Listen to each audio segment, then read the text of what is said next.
apa sih sampai Rafika tuh lulus loh, lulus tuh karena jawaban ini loh, seperti itu. Kayak mana tuh, Fik? Sebenarnya aku juga bingung ya, maksudnya Mhm, aku juga nggak tahu ya apa yang membuat, kita lulus atau enggak pas wawancara, tapi kalau aku sih berusaha jadi diri aku yang terbaik aja sih gitu. Eee jadi tuh, aku tuh sebenarnya juga sempat bingung pas wawancara, mhm. karena ada teman-teman aku yang lama banget wawancaranya. Jadi tuh paling enggak tuh wawancara tuh 45 menitan. Itu paling Nah kalau sebentar. aku itu iya katanya paling sebentar, tapi aku tuh nggak sampai 30 menit pas Kok bisa? wawancara. Jadi jadi pas aku selesai wawancara, aku tuh langsung bingung ya, "Kenapa ya, kok aku cepet banget ya?" Gitu kan. Teman-teman aku yang di luar juga kayak, "Ih, kok kamu cepet banget sih wawancaranya?" Kayak gitu kan. Terus kayak, "Kenapa ya aku cepet? Apa orang itu apakah pewawancara nggak tertarik ya sama aku?" Kayak gitu kan. Sempet kayak gitu aku, kayak soalnya ada yang sampai 1 jaman lebih nggak selesai-selesai juga gitu kan. Wow, Eee, ya jadi kayak heeh, bisa jadi kan dia tertarik jadi kan kalau di wawancara itu kan kita ngebahas, apa sih, rencana proposal studi kita kan. Kita entar ngambil apa, terus kita ngasih tahu, rencana kita entar mau kayak mana di univ, kenapa kita pilih univ ini, bla bla bla. Pokoknya seputar proposal studi sama rencana studi kita. mhm. Bisa jadi kita juga ngomongin riset kita, nanti mau ngambil apa. Nah, aku tuh termasuk yang cepet aja sih gitu, maksudnya aku juga sempet nanya apakah riset aku tidak, apa ya, tidak apa sih namanya, tidak menarik atau bla bla bla gitu, sempet terpikir kayak gitu, tapi ada juga yang coba yakinin, "Oh, berarti kamu udah berhasil yakinin, apa namanya, penanya," kayak Iya, gitu, benar benar. wawancara, walaupun dalam waktu singkat. Tapi ada juga ya, sempet juga kepikiran, jangan-jangan aku, apa ya, ngebosenin ya, atau aku, nggak menarik gitu ya. Makanya udahlah skip aja di anak gitu kan. Iya, benar Tapi benar. tapi ya alhamdulillah kalau berarti sampai lolos berarti, oh ya berarti dia udah merasa cukup sama pemaparan aku terkait rencana dan proposal studi. Yang ditanyain apa aja sih, Fik? Bocoran aja nih untuk teman-teman yang nonton. Ya palingan seputar itu aja sih, seputar, yang kita buat ya, proposal kita itu, esai kita itu, misalnya kenapa kita ngambil univ ini gitu, Mhm, eee, apa namanya, ya kita tuh kan harus, ini ya, apa namanya, kelihatan dan emang harus bukan hanya kelihatan ya, tapi setidaknya kita tuh memang punya apa namanya, perencanaan yang matang. Kenapa kita pilih univ ini, kenapa kita nggak pilih univ ini, mhm, kenapa kita pilih, apa namanya, prodi ini, mhm kenapa kita mhm. mau ngambil penelitian ini, kira-kira Iya iya. entar, apa namanya, kalau heeh, pokoknya seputar-seputar seperti itu, gitu. Kan kita bisa aja bilang, "Kenapa bisa memilih kampus ini?" Kan nggak bisa bilang, "Ya karena pengen aja," gitu, nggak mungkin kan. Iya, benar. Tapi harus ada iya, harus Alasannya ya, Fik? ada apa sih, alasannya gitu. Oh heeh, harus ada alasannya alasannya kenapa kamu mau ambil jurusan ini, dan di kampus ini. Kan ada kampus lain kayak gitu kan. Nah, kenapa harus di kampus ini? Nah, itu kita harus bisa berikan alasan yang logis lah gitu, jangan Mhm. karena, "Ya nggak ada, pengen aja," gitu, gitu Berarti sih, lebih kayak gitu sih. pertanyaannya seputar, tentang proposal yang kita tulis, terus kayak kita ngambil alasan kita ngambil univnya sama jurusannya itu apa gitu kan, Fik. Terus nanti mungkin menurut, aku nih, setelah nanti kita mampu menjawab pertanyaan orang itu, kayaknya bisa nggak sih proposal ini nanti terrealisasikan dengan baik setelah nanti kita selesai S2-nya, mungkin seperti itu ya, Fik? Iya, lebih lebih kayak gitu, apa Mhm. namanya, kita kan sebenarnya dituntut untuk apa ya, punya perencanaan matang dan peka sama Iya, isu kan. benar benar. Ya jadi kayak heeh, jadi kayak misalnya entar ada proposal riset kita, kira-kira itu apa ya, relate nggak sama masa yang akan datang, Iya, terus benar. kira-kira memberikan kontribusi nggak buat Heeh, Indonesia, kayak gitu kan. Paling nggak ya mhm, kayak kayak gitu sih, seperti mhm. seperti itu sih. Univ apa aja kemarin diambil? Aku ngambil UI, Mhm. terus UGM sama Erlangga, yang ada kebijakan publiknya sih, aku ngambilnya kayak gitu sih. Nah, boleh diceritain nggak, Fik, kenapa ngambil 3 universitas itu, terus kok bisa lulusnya di UGM gitu? Oh, kalau itu sih, ini sih, karena apa ya, eee, kan nanti itu kan ada list-nya ya, ada list univ-univ kan aku pokoknya fokusnya waktu itu mau ngambil kebijakan publik. Mhm, Ya jadi aku fokusnya pertama aku ngambil kebijakan publik dulu.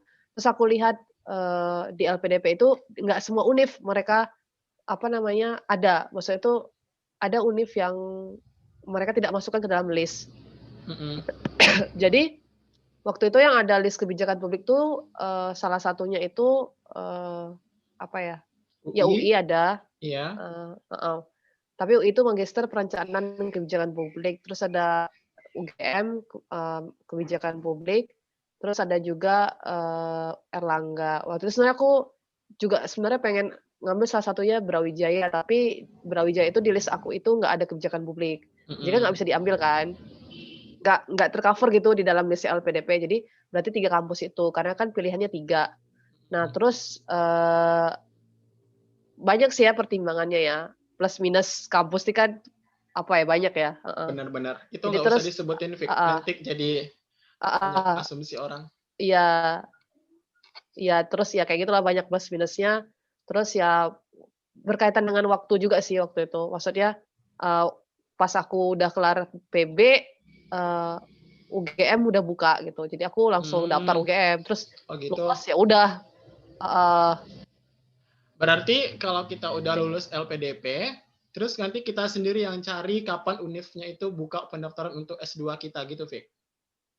ya jadi sebenarnya bisa bisa jadi kita udah dapat LOA-nya. LOA itu letter of kita udah keterima di univ, Mhm. bisa jadi belum keterima. Nah, kalau aku itu di kasus yang belum keterima di univ, udah dapat beasiswanya.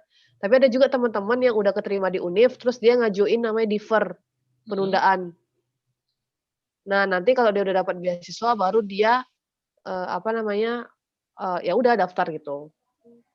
Nah, Jadi terus kayak dia udah kalau keterima kasus misalnya di mhm, apa, iya, kalau kasus Vika tuh gimana? Ceritanya seperti apa?